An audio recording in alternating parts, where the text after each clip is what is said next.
இருக்கானோ. எப்பேற்பட்டவன்? பரமாத்மா.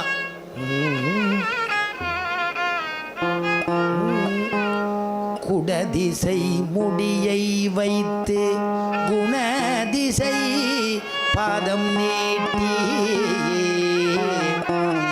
குடதிசை முடியை வைத்து குணதிசை பாதம் நீட்டி, வடதிசை பின்பு காட்டி தென் திசை இலங்கை நோக்கி, கடல் நிற கடவுள் எந்தை அரவணை துயிலுமா கண்டு, உடல் என குருகுமாலோ என் செய்கேன் உலகத்தீரே. உடலென குருகுமாலோ என் செய்கேன் உலகத்தீரே.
நல்ல மறையோதி மந்திரத்தால்,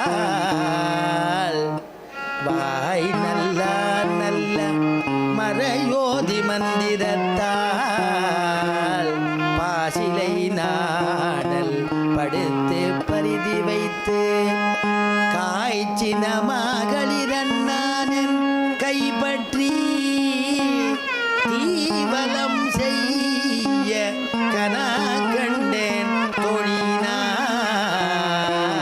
தீவலம் செய்ய கனா கண்டேன் தோழினான். வாய் நல்லா நல்ல மறையோதி. வேத வித்துக்கள்லாம் வந்தா எல்லாரும் வந்து வேதோக்தமான பாராயணங்கள்லாம் ஆறுது, ஜபம்லாம் ஜபிக்கிறா. வாய் நல்லா நல்ல மறையோதி மந்திரத்தால் பாசிலை நாணல் படித்து பரிதி வைத்து, காய்ச்சினமாக களிரண்ணால் என் கைப்பற்றி அப்படியே கையை பிடிச்சிண்டு தீவலம் செய்ய அழகா அக்னியை பிரதட்சணம் பண்றாளாம். அந்த மாதிரி கனவு கண்டேங்கிற. இம்மைக்கும் ஏழேழ் பிறவிக்கும் பற்றாவான், இம்மைக்கும் ஏழேழ் பிறவிக்கும் பற்றாவான், நம்மையுடையவன் நாராயணன் நம்பி, செம்மையுடைய திருக்கையால் தாழ் பற்றி அம்மி மிதிக்க கனா கண்டேன் தோழினான்.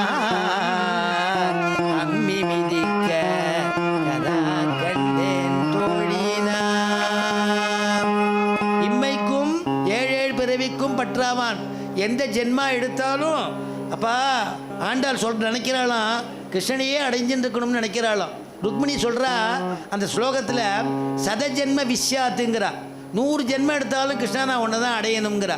இங்கே சொல்கிறா, எற்றைக்கும் ஏழேழு பிறவிக்கும் உண்டனோடு உற்றோமேயாவோம், உனக்கே ஏவக்காரம், உனக்கே நாமா செய்வோம் மற்ற இனங்காமங்கள் மாற்றுன்னு கேட்குறா. அப்படிப்பட்டதான் ஆண்டாள். இம்மைக்கும் ஏழேழு பிறவிக்கும் பற்றாவான்கிறாள் இல்லையோ, அந்த மாதிரி இந்த இடத்துல அம்மி மிதிக்க அந்த திருவடியை ஆண்டாளுடையதான திருவடியை பிடிச்சு பெருமாள் பிடிக்கிறாராம். பிடிச்சு அப்படி சப்தபதி 7 அடி அப்படி நடந்து வராளாம். அதுக்கப்புறமா அம்மி மேல எடுத்து வைக்கிறாளாம். இதெல்லாம் அப்படியே கண்ணுக்கு நேரம் நம்ம வைதிக பிரக்கிரியை குறையாம நடக்கிறது ஆண்டாளுக்கு. அப்படி காமிக்கிறா. அடுத்த பாசுரத்தில் சொல்லும் பொழுது,